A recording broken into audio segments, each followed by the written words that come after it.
Hey everyone, we're back again for another video breaking down Division III women's basketball. Today we'll be looking at how I analyze a conference and its scheduling to rank conferences on how well they are set up to get Pool C bids or not well. The question we're going to be answering today is what conferences via their scheduling are set up well or not well to get Pool C bids. And we're going to start looking at this with the rule of 25 to 175, or what I have also called the key range. So here we've got a spreadsheet, as we do. I've got it sorted by preseason rank for the teams. And what I've done is for every team, if their schedule is known, they're going to be in yellow here, and this games is going to be above 0. I can then count for their opponents. How many opponents are 26th to 175 in my preseason rankings? And the reason I've picked that fairly arbitrary range is for this reason. We're focused, for the purpose of this analysis, on Pool C bids. So my assumption is that, in general, teams that are in the running for a Pool C bid or kind of on the bubble are not terribly likely to beat a top 25 team. In reality, they might have a 70% chance to win the game. They might have a 30% chance, but it's not 100%. And so I kind of just assume you lose that game or have a large chance of losing it. Similarly, if you're in the running for a Pool C bid, I am assuming that any game against a team 300 or worse, you both win and it doesn't count for your NPI because it gets dropped. So that leaves us with this middle range. Again, the endpoints are arbitrary, where if you have a lot of games in this range, that's good, because if you win a bunch of these, then you're probably going to be set up well for a Pool C bid. And just looking right off the bat, a team like Washington and Lee with 15 of these versus Bowdoin with 11, it's just going to be easier for Washington and Lee to get a Pool C bid because they have more of these games. It's easier for them to beat Team 80 than it is for Bowdoin to beat Team 20. And Bowdoin has more games against teams than top 25. So that's kind of how I'm starting to break this down. I also drew another arbitrary line in the sand at 150 in my preseason rankings. I think it's, my preseason rankings are going to be wrong. They're going to be wrong all over the place. But I'm guessing it's going to be very unlikely for a team currently outside of my top 150 to end up getting a Pool C bid. It could totally happen. Team 180 ends up team 110 or something like that. But I think it's fairly unlikely for a team outside my current top 150 in my preseason rankings to end up in the top 40 teams in NPI by the end of the season. So that's kind of why I draw this line in the sand. So what I start doing is, for each kind of grouping of teams, if you're a good team, which I just labeled in the top 150, I start looking at these 3 buckets and say, hey, do you have a small number of games against top 25 teams? Because I'm just assuming you're more likely to lose them than win them. Do you have a large number of games against teams in this range where you have a good chance of winning, and if you win, it's going to help you get a Pool C bid? It's going to be worthwhile for your NPI. And do you have a small number of games against teams in this range? Because even if you win, it doesn't do anything for you. So then for a good team score, higher is better, I kind of just assign points to each of those outcomes. And you can see, who has a great schedule. And I'm specifically talking about getting a Pool C bid. I'm not talking about hosting opening weekend necessarily, or hosting sectional weekend, or getting a top 8 protected seed. None of that. This is just about getting a Pool C bid. So a team like Oshkosh is probably set up incredibly well to get a Pool C bid. They have 21 games against teams in this key range.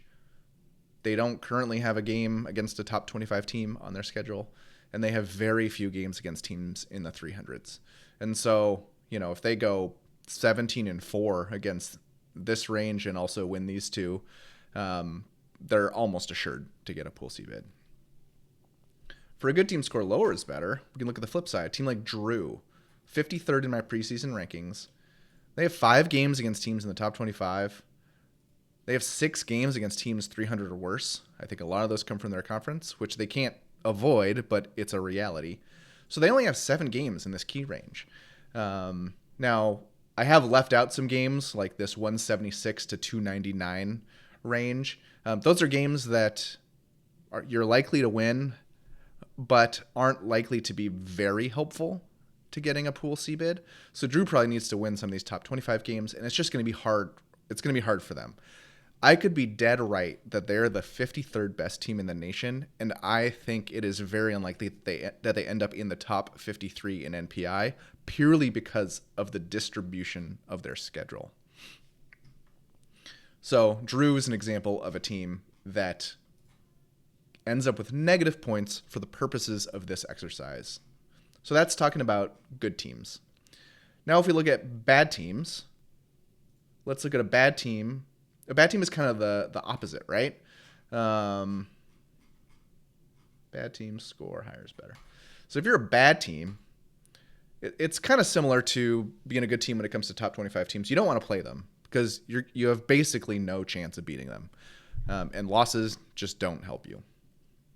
I'm not really sure how games in this range are going to help you or hurt you, because I'm not sure for a bad team what their win probability is for teams in this range.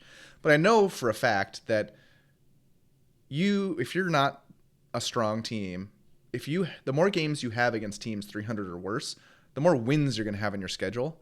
And if you watched my NPI breakdown where I talked about fallacies and how dropping losses can't really help you, but then I clarified that actually this can help you if you're a bad team. And so this is kind of where, this is kind of where that comes into play. So if you're a bad team, it's related to dropping losses. If you're a bad team, sorry, I keep backtracking. The fallacy that I should be talking about was how beating a really bad team is better than losing to a really good team. And while that's true for a good team, it doesn't help their NPI. But for a bad team, that's absolutely true, and it helps their NPI. And so, again, I'm not attempting to pick on teams, but New England College, I have them projected 336th in my preseason rankings. They have 17 games against teams in the 300s. They might end up winning a lot of those. And they're probably, if that happens, might end up being ranked a lot higher than, say, in NPI, they might end up ranked higher than Martin Luther, who has a lot fewer games and a much harder schedule overall, even if they are around a true talent number 330 and number 336 team. I think New England College is much more likely to end up ranked higher in NPI. As it turns out, they both got a green. Actually, I'm not sure why this is bad team score higher is better. I'll need to check on that, and there might be some updates. But basically, this is the type of schedule for a bad team, again, which I've fairly arbitrarily defined as 151st or worse in my preseason rankings. This is the type of schedule that helps maximize their NPI. Now, these teams are not in the running for a Pool C bid, but if these teams maximize their NPI, it's good for all the top teams in their conference. So what's the profile of a scheduling profile of a bad team that grades out poorly? MIT would be an example. They're 204th in my preseason rankings, and they have a really, really tough schedule. They have 4 games against teams in the top 25, only 2 against teams 300 or worse, 13 in this range, and you can just see like this average preseason rank of opponents of 135, like that's pretty difficult. And so if MIT at the end of the season is a true talent, 204th best team in the nation, I would bet anything that they have an NPI rank that is worse than 204th. Again, solely because of the distribution of their schedule, and this is a tough schedule. So what I can do is then I've given teams these scores: bad team score, good team score, and I can sum it up for the entire conference and then average it, which gives me kind of a conference score on did our good teams schedule in a way that helps them get a Pool C bid, and did our bad teams schedule in a way that helps our good teams get a Pool C bid. And so we come over here. It matters how many teams have their schedules published, but the Wisconsin Intercollegiate Athletic Conference comes up top. So among their 8 published schedules, they have 7 published schedules. Platteville has not published, but we know, I think, all their games. So it's in essence 8. Again, this actual total doesn't really mean anything because it's not on a scale that makes any sense to us, but we know what it looks like relative to all the teams around them. And so they have a whole lot of scheduling points. And then let's see how that happened. So we'll sort by preseason rank, and then we'll sort by conference. And here's the WIAC. So you can see for all of these teams, which I've labeled good teams, again, arbitrarily, they have pretty solid schedules. There's just a lot of green here. They do have a good number of games against top 25 opponents. That's largely the case because all these teams have to play Oshkosh twice, maybe 3 times in La Crosse's case, as I am projecting the WIAC tournament as well. And then, it just takes 1 or 2 non-conference opponents in the top 25, and you have a bunch of really tough games, which does raise the ceiling on the NPI that these teams can construct over the course of the season, but it also brings the bottom end down. They have tons of games against teams in this key range, very few games against teams that can't help them, even if they win. And then the lone quote-unquote bad team has very few games against teams in the top 25. They actually end up pretty low because they have very few games against teams in the top 300 or worse, but it's a pretty moderate bad score.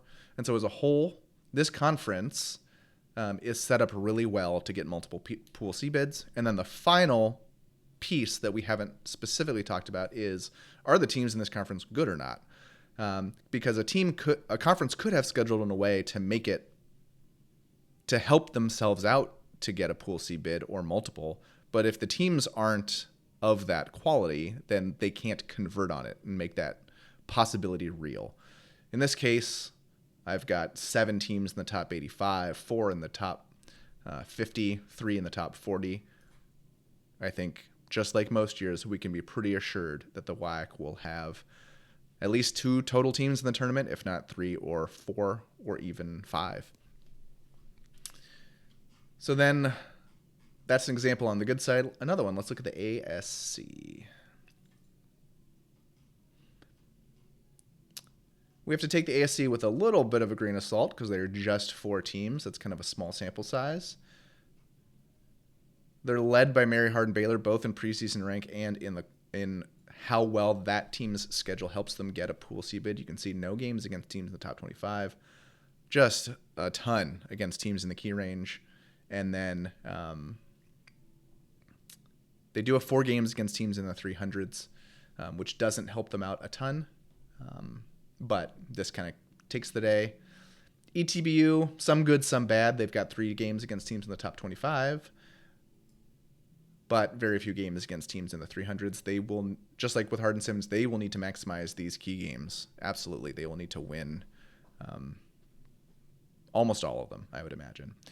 And then Howard Payne is the lone bad team, and they have a pretty rough schedule. But this is a good example of how this analysis is fairly crude. Howard Payne is unlikely to count for any of these 3 teams. And so it doesn't really matter how they've scheduled, but I don't go that deep. And so I'm including Howard Payne, and they do have a negative score, which brings the ASC down just a little bit. Let's look at the third conference here, which is the UAA. We might go to the 4th because I think the 4th is the HCAC, and it would be really interesting to see why that's the case. So for the UAA, NYU published their schedule today. All of the UAA teams have tons of games against teams in this key range. And then, well, their worst teams aren't even. Brandeis is barely below that 150 cut line. They do have a negative because they have some games against the top 25 and very few games against teams 300 or worse. And even though they have the top teams have games against top 25 teams, a good handful of them here in this red, this is just going to carry the day. That has definitely the largest amount of points that you can get if you have a lot of games in this key range. So that's the UAA. Let's look at the HCAC. The Heartland. So the Heartland, we've got 1, 2, 3, 4, 5, 6. We've got 7 of the 10 teams have published their schedules. We do not have Transylvania's yet. But kind of this second tier team, Mount St. Joseph and Hanover, great schedules. They don't have any games against teams in the top 25. Again, you can see where the arbitrary lines come in here. Transylvania is 26th. If they were one spot better, these would both say 2, and then these scores would be a lot lower. So could be the HCAC is slightly overvalued by my crude analysis because of the arbitrary lines in the sand that I've drawn. But it is the case that they have lots of games in the key range, which is great.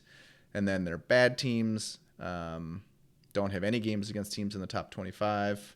Again, though, kind of for that arbitrary cutoff reason. They don't have many games against teams in the 300s, but it all comes out to the schedules are fine. And we just kind of have to see what happens with these other teams that haven't published schedules yet. So upon scrutinizing it, I betcha if Transylvania was one spot more, let's actually just do that. They might have to be 24th. I don't know where I drew that line. The HCAC doesn't actually drop down that much. So let me find Transylvania and restore the formula. So that's the good side of the conferences. Let's go look at the bad side. So I've got the landmark here at the bottom. Let's go see why. Landmark has only 2 teams have not published their schedule yet. We're still waiting on Catholic and Goucher. At the top, Scranton, a good amount of games in that key range, but not a small enough number against 300 plus to turn it green. It's just kind of neutral. And they do have 4 games against teams in the top 25. So this is a great, another great thing to point out. Scranton did not schedule in a way to maximize their chances of getting a Pool C bid, but they're, by my algorithm, a preseason rank of 3, and when my ballot comes out, I expect they'll be first. And so they're less concerned about bringing up their NPI floor. They're more keen on increasing their NPI ceiling. And that's what they've done by scheduling 4 top 25 teams in non-conference. Actually, no, 2 in non-conference because we've got 2 from Catholic. And actually, probably 3 from Catholic. But they scheduled a top 25 team in non-conference. And if they go and win those games, those are the types of wins that really, really raise your NPI high. And that's why Scranton is definitely in the running for not only hosting opening weekend, but hosting a sectional weekend and being a top 8 protected seed. Another thought that this brought up is I'm just analyzing conferences, schedules in terms of how it helps the conference get Pool C bids. But I'm not saying that that is the motivation of the conference or should be the motivation of any specific team. Like, I don't think it's on Juniata to schedule in a way that helps Catholic or Elizabethtown get a Pool C bid necessarily. But there are definitely things that they could do, and a conference could definitely adopt the strategy conference-wide and across all sports on scheduling strategies to maximize teams in the NCAA tournament from the entire conference.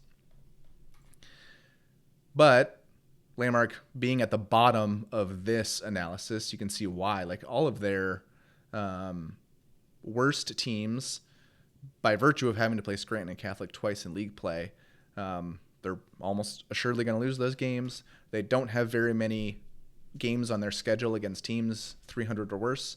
And so even if their true talent level is 276th, 289th, and 332nd, I think because of their schedule, it will be difficult for them to have an NPI rank higher than these.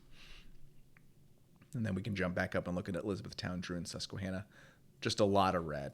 A lot of games in the top 25, not many games in the key range, and especially Drew has 6 games against teams ranked 300 or worse in my preseason rankings. It's just a lot of stuff that makes it really hard for you to makes it hard for your NPI rank to outperform your true talent level.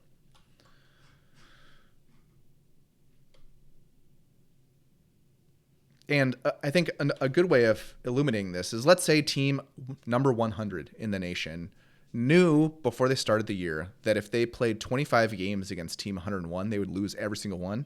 And if they played 25 games against team 99, they would win every single game. Well, they should just play team 99 every single game, even though at the end of the day, the difference in their strength of schedule is basically nothing. The distribution of your schedule matters in terms of how many games you can win, and is it against the type of team that helps raise your NPI or not. Let's go another one. The SUNYAC here.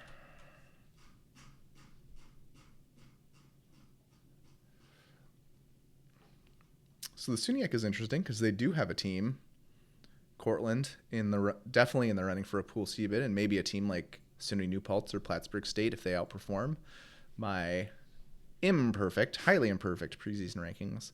But at the bottom of the SUNYAC, we've got all these teams that have relatively difficult schedules, a good amount of top 25 teams, and not tons of games against teams 300 or worse.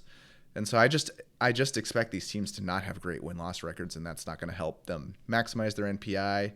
And if you're a Cortland, for example, it is likely that they don't want to count any win against any of these 6 teams in the conference, because even a win would not result in a game NPI that would raise Cortland's overall NPI into Pool C levels.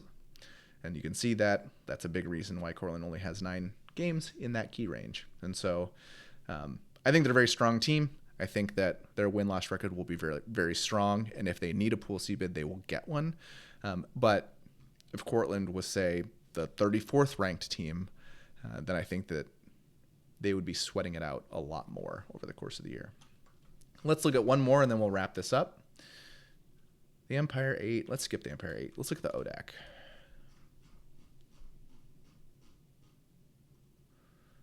ODAC, we've still got 4 schedules that we're waiting on, including Randolph-Macon and Bridgewater. But the ODAC doesn't grade out super well. So Washington and Lee, they got a bunch of games against teams in the top 25. I wonder if that's Randolph-Macon 3 times, 2 in the regular season and 1 in the ODAC tournament in a projected manner. But they don't grade out super well. Again, they're similar to Cortland, but even more so, where they're such a strong team. They do have a lot of green other than just that 3 top 25 number. But Washington and Lee will have no problem getting a Pool C bid and probably will have a pretty sparkling NPI. Rank and value. Next up, we'll look at Roanoke. Roanoke's got 4 games against teams in the top 25, not many games in the key range, and then a neutral number against teams 300 plus. I bet you that does come out to a pretty negative number for them because of the 2 red values. Guilford also comes out to be negative.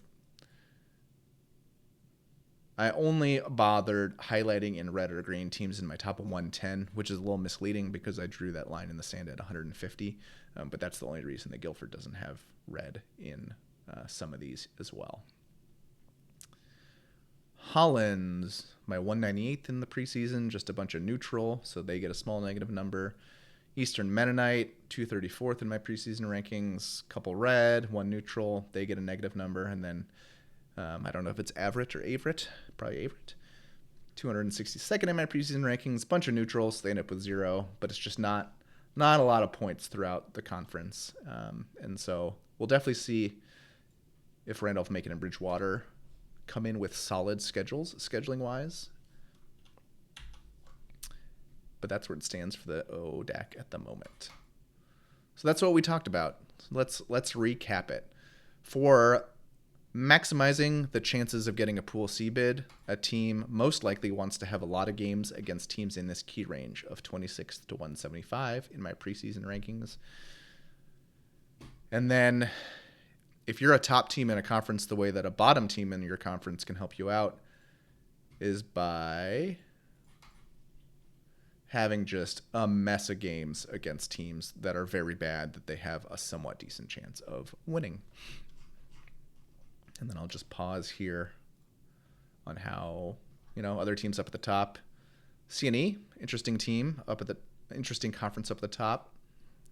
Minnesota, Southern California, the MAC, NESCAC, and then other teams at the bottom besides the Empire 8, OAC, AMCC, the SLIAC, and then the MAC Freedom.